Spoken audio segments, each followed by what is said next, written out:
오늘 우리에게 주시는 하나님 말씀은 욥기 42장 7절에서 17절 말씀입니다.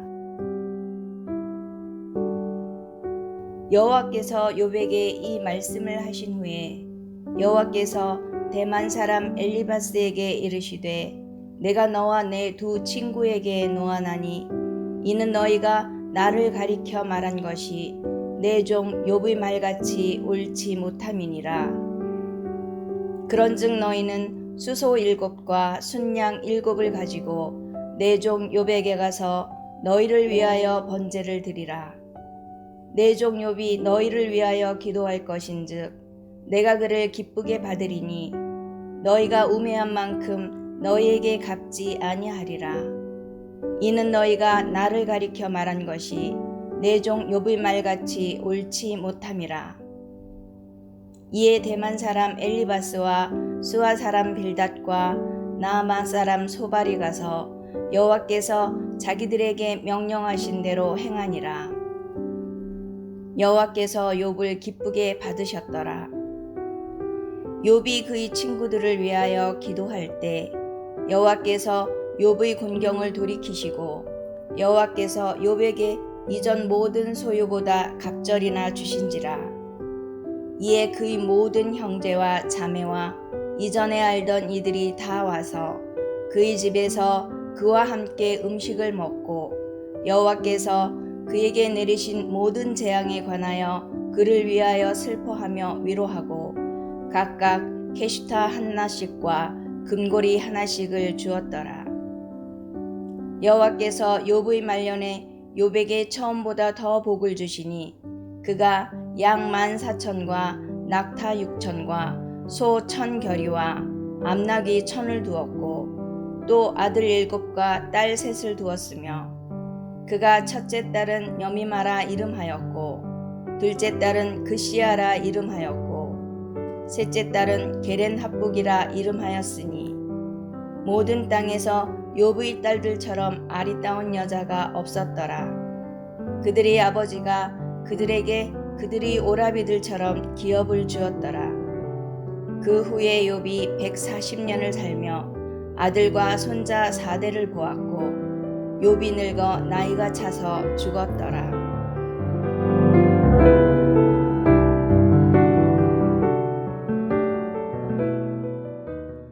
요한계시록 1장 8절에서 하나님은 자신을 가리켜 나는 알파와 오메가라. 이제도 있고 전에도 있었고 장차 올 자요 전능한 자라라고 말씀하셨습니다. 알파와 오메가는 헬라어 글자의 첫과 마지막 글자로서 처음 그리고 끝이라는 말이고 이제도 있고 전에도 있었고 장차 올 자라라는 말씀은 현재에, 과거에, 그리고 미래에도 하나님은 변함이 없다라는 뜻이었습니다. 시간에 매이지 않으시는, 시간 안에 계시지 않고 시간 밖에 계시는 시간을 창조하신 하나님이시다라는 뜻이었습니다. 반면에 인간은 시간이라는 일생을 사는 존재입니다. 인간은 시간의 처음과 끝 사이에 담겨있는 존재로서 시간 안에서 살아갑니다. 나는 현재에 살고 있지만 현재의 나는 과거 젊었을 때의 나와는 다릅니다. 나는 미래에도 살 것이지만 미래의 나는 아마 현재 나보다 또 많이 달라져 있을 것입니다. 즉 인간은 시간 안에서 처음과 나중을 확연하게 다르게 산다는 것입니다. 즉 우리의 인생은 시작에서 출발해서 끝을 향해 달려가는 것입니다. 시작은 참으로 중요합니다. 그래서 첫 단추를 잘 끼워야 한다는 속담이 있습니다. 시작이 반이다라는 말도 있습니다. 이처럼 시작을 힘있게 계획을 잘 짜서 진취적으로 출발해야 하는 것은 분명합니다. 그런데 이와 같이 시작을 잘하는 것이 중요하지만 이보다 더 중요한 것이 있습니다. 그것은 끝을 잘 맺는 것입니다. 처음이 좋다가 나중이 안 좋은 사람이 있습니다. 처음은 나빴지만 나중에 더 좋은 사람이 있습니다. 처음에 아주 크고 멋지게 시작했다가 말미가 시원찮으면 그것은 시원찮은 일이 됩니다. 올해 12월 마지막 날에 여러분은 새벽에 주 앞에 나와 예배를 드리고 있습니다. 그것은 여러분이 시간의 처음도 중요하지만 시간의 끝은 더욱 중요함을 아는 분들이기 때문입니다. 2021년의 마지막 날 이 새벽에 욥기서의 마지막 설교를 들으신 여러분 모두에게 하나님께서 주시는 갑절의 복이 임하게 되기를 우리 주 예수님의 이름으로 축원합니다. 어제 내가 많은 사람에게 착하고 정직하고 뜨거운 믿음을 지녔었다는 평가도 중요하지만 오늘 내가 어떤 평가를 받는가는 더 중요합니다. 연초에 내가 어떤 뜨거운 믿음으로 서 있느냐도 중요하지만 연말에 내가 어떤 자세로 마무리하고 있는가는 더더욱 중요한 것입니다. 욥은 욥기서 1장에서 온전하다라고 평가를 받은 사람이었습니다. 좀 더 정확하게 성경에 나와 있는 대로 욥을 표현한다면 순전하고 정직하여 하나님을 경외하며 악에서 떠난 자, 이것이 처음에 욥이 받은 평가였습니다. 욥의 위대한 점은 그의 내면의 중심이 처음보다 더 성숙해지고 깊어졌다는 것이 있습니다. 그렇다면 욥이 이처럼 처음보다 더 성숙하고 깊어진 신앙을 만들어내기 위해서 무엇을 했는가? 우리가 지금까지 이 질문을 가지고 욥기서를 살펴보았습니다.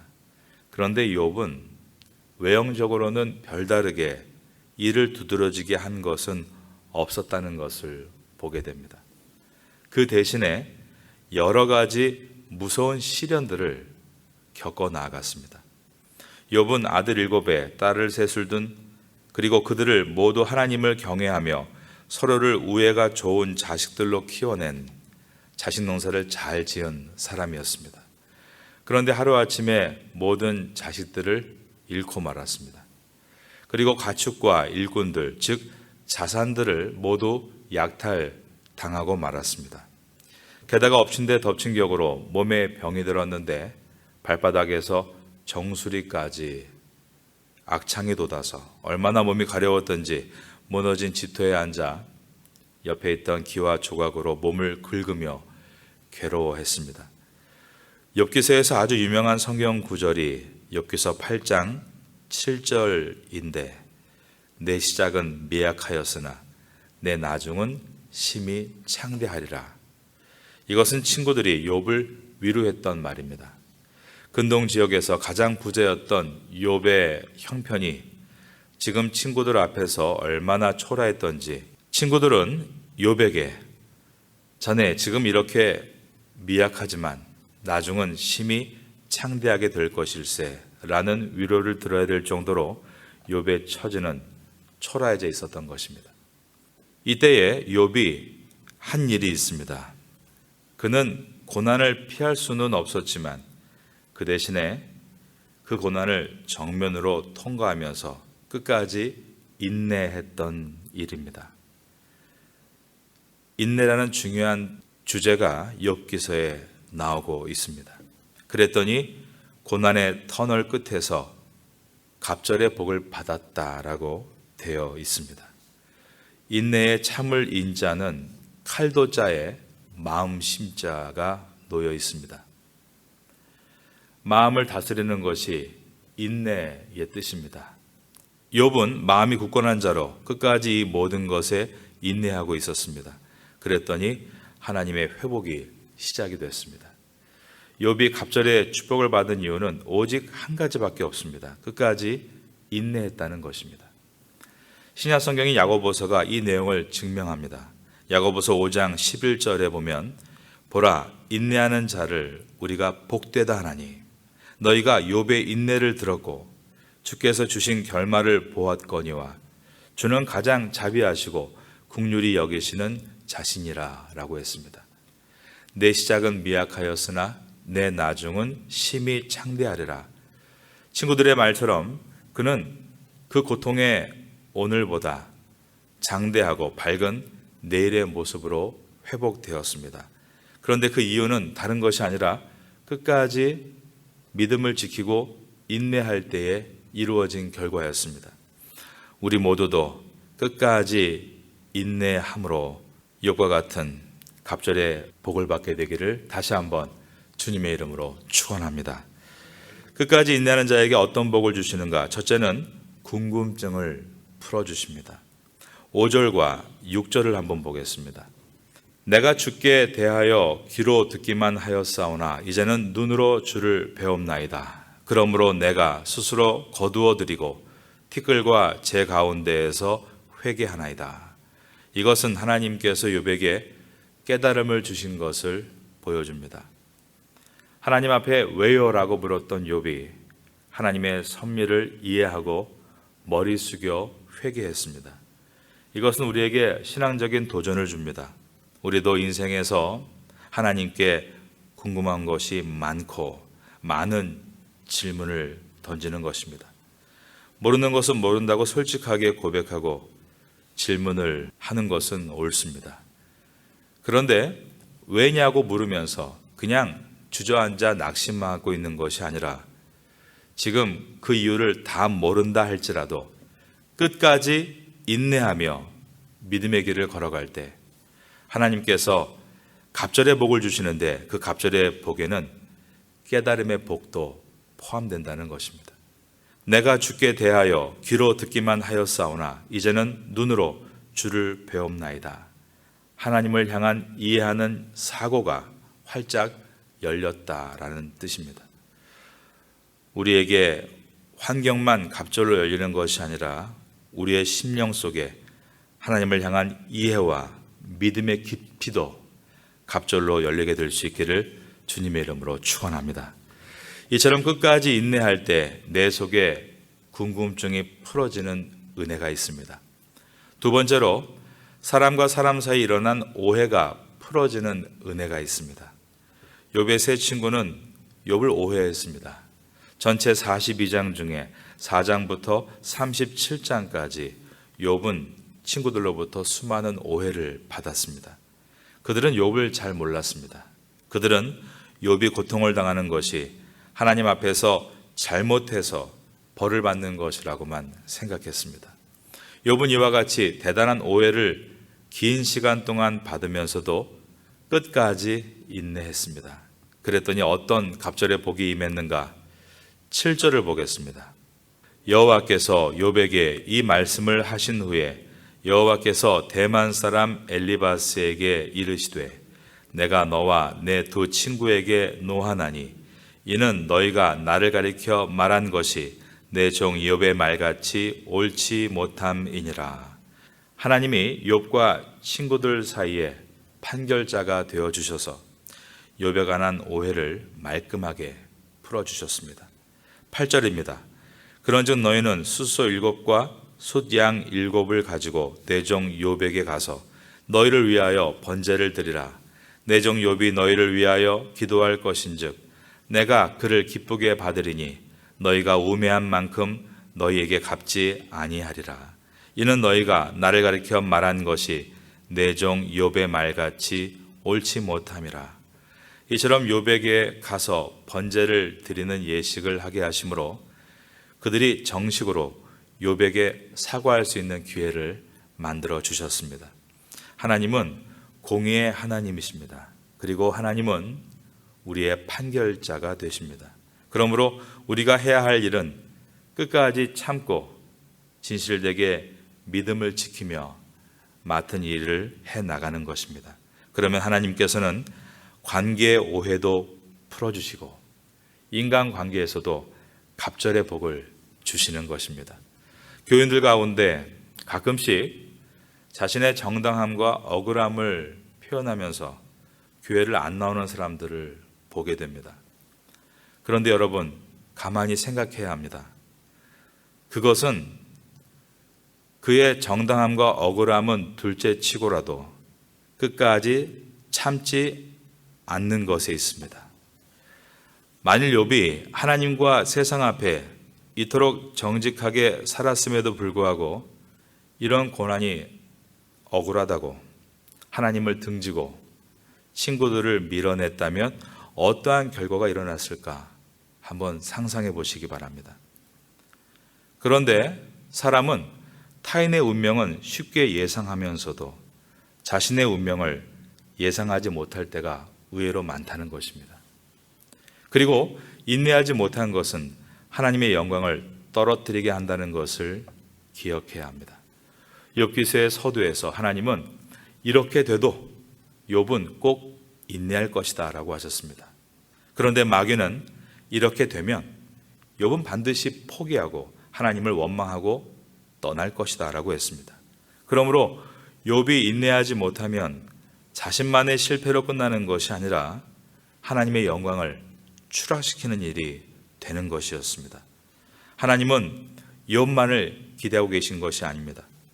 우리 모두도 동일하게 기대하고 계시고 다양한 상황들 속에서 우리는 의와 믿음의 길에 서서 그 길을 걸어 나아갈 때 회복뿐만 아니라 하나님께 영광이 된다는 것을 잊어서는 안 되는 것입니다. 이처럼 끝까지 인내하면 내 마음이 풀어지는 은혜를 얻게 되고 또 오해가 풀어지는 은혜를 얻게 됩니다. 그리고 세 번째는 마음의 회복과 육체의 건강함을 주시는 은혜를 얻게 됩니다. 10절입니다. 욥이 그의 친구들을 위하여 기도할 때 여호와께서 욥의 곤경을 돌이키시고 여호와께서 욥에게 이전 모든 소유보다 갑절이나 주신지라. 여기에 마음이 회복됐다거나 육체가 회복됐다는 말씀은 없습니다. 그 대신에 욥이 친구들을 위해서 기도했다라고 되어 있습니다. 여러분, 한번 상한 마음이 잘 풀립니까? 풀리지 않습니까? 잘 풀리지 않습니다. 이 마음은 오직 주님의 은혜로만이 풀릴 수가 있습니다. 그런데 마음에 은혜가 임하는 방법이 바로 기도라는 것입니다. 그래서 기도 또한 끝까지 인내하면서 해야 하는 것입니다. 끝까지 인내해서 기도할 때 마음이 풀어지고 욥이 마음이 열리고 그들을 축복할 때 하나님께로부터 갑절의 복을 받았다는 것입니다. 마음이 회복되면 몸은 자연스럽게 회복됩니다. 마음이 완전히 회복되고도 남아있는 아픔은 괜찮습니다. 그것은 우리가 인간의 한계를 가지고 나이가 들어가면서 만나야 될 일반적인 일들이기 때문입니다. 아파도 행복하게 아프면 됩니다. 마음이 회복되면 몸에 아픈 것이 결코 삶을 지배하거나 사명의 길을 막을 수는 없는 것입니다. 사도 바울은 남은 날을 살아가면서 항상 육체의 가시와 함께 동행해야 했습니다.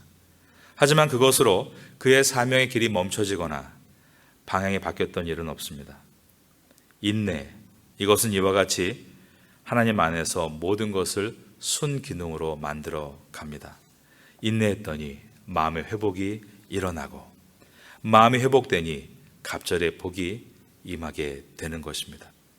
원수마귀의 거짓 메시지가 있습니다. 인내하면 마음이 타들어간다는 것입니다. 그래서 병이 생긴다고 주장합니다. 그러나 하나님 안에서, 즉 예배와 말씀과 기도 안에서 성령을 의지하여 끝까지 인내하면 결코 그렇게 결말이 나지 않습니다. 왜냐하면 그 인내의 끝에 하나님이 찾아오시기 때문입니다. 욥이 하나님을 찾으려 했지만 결국 욥이 하나님을 만난 것에 성공한 이유는 하나님께서 욥을 찾아오셨기 때문입니다. 욥에게 찾아오셔서 위로를 주셨고 회복을 주셨습니다. 그 결과 갑절의 복을 받을 수 있었던 것입니다. 이러한 은혜의 순기능이 시작되자 재물에도 갑절의 축복이 임했습니다. 욥의 재산 목록이 욥기서에 2번 기록되어 있습니다. 고난당하기 전에 욥의 재산이 1장 3절에 나옵니다. 그의 소유물은 양이 7,000마리요, 낙타가 3,000마리요, 소가 500결이요, 암나귀가 500마리이며 종도 많이 있었으니 라고 되어 있습니다. 고난당한 후 하나님의 회복과 함께 욥의 재산이 어떻게 복구되었는가 하는 내용이 욥기서 42장 12절에 나옵니다. 여호와께서 욥의 말년에 욥에게 처음보다 더 복을 주시니 그가 양 14,000과 낙타 6,000과 소 1,000결이와 암나귀 1,000을 두었고, 이뿐만이 아닙니다. 잃었던 자식 열을 다시 낳고 140년을 장수하며 고손자까지 보았습니다. 13절에서 17절입니다. 또 아들 7과 딸 3을 두었으며 그가 첫째 딸은 여미마라 이름하였고 둘째 딸은 그시아라 이름하였고 셋째 딸은 게덴합북이라 이름하였으니 모든 땅에서 욥의 딸들처럼 아리따운 여자가 없었더라. 그들의 아버지가 그들에게 그들의 오라비들처럼 기업을 주었더라. 그 후에 욥이 140년을 살며 아들과 손자 4대를 보았고 욥이 늙어 나이가 차서 죽었더라. 이것은 욥의 가정이 회복됐다는 말씀이고, 하나님께서 욥을 축복의 통로로 사용하셔서 모든 가족 한 사람 한 사람에게도 복이 임했다는 내용입니다. 여러분의 가정이 하나님의 축복을 받는 가정이 되시기를 바라고, 여러분 한 분 한 분이 그 축복의 통로가 되시기를 예수님의 이름으로 축원합니다. 오래전에 욥기서를 묵상하면서 가슴이 아리게 다가왔던 한 가지의 생각이 있었습니다. 그것은 다른 건 다 고사하고 욥이 자식을 잃은 슬픔을 어떻게 잊을 수 있었을까 였습니다. 아들 7과 딸 3을 모두 잃었던 욥에게 하나님께서 다시 아들 7과 딸 3을 주신다 할지라도 그가 과거에 있었던 자식들을 잃은 슬픔을 씻을 수 있었을까 였습니다. 그때 제가 한 가지를 생각하면서 많이 울었던 일이 있습니다. 그는 끝까지 인내하는 가운데 그 자녀도 자기의 것이 아니라 하나님의 것임을 깨달았기에 자식들을 마음에서 놓아주면서 이 자식들은 죽은 것이 아니라 하나님의 섭리대로 이 땅을 살아가다가 이제는 하나님의 은혜와 보호를 받으며 하나님 나라에서 영생의 복을 누리고 있음을 깨달았기 때문에 기뻐하며 다음 자녀들을 낳을 수 있었다라고 깨닫게 되었던 것입니다. 그러므로 욥은 하늘의 자녀 열과 그리고 땅의 자녀 열, 이로써 자녀도 갑절의 복을 받은 것을 깨닫게 되었습니다. 이제 장장 77편으로 강해한 욥기서를 마치려고 합니다. 사랑하는 여러분, 지금은 이해가 안 돼도, 지금은 오해를 받아도, 지금은 어렵고 힘들어도 끝까지 인내하면 하나님께서 회복과 은혜를 주신다. 이것이 욥기서의 마지막입니다. 갑절의 복은 세상이 생각하는 세속의 복이 아니라 하나님께서 우리의 인생 가운데 부어주시는 보배로운 귀한 복임을 우리가 깨닫게 되었습니다. 이 복을 받으시는 여러분 모두가 될 수 있기를 마지막으로 예수님의 이름으로 축원합니다.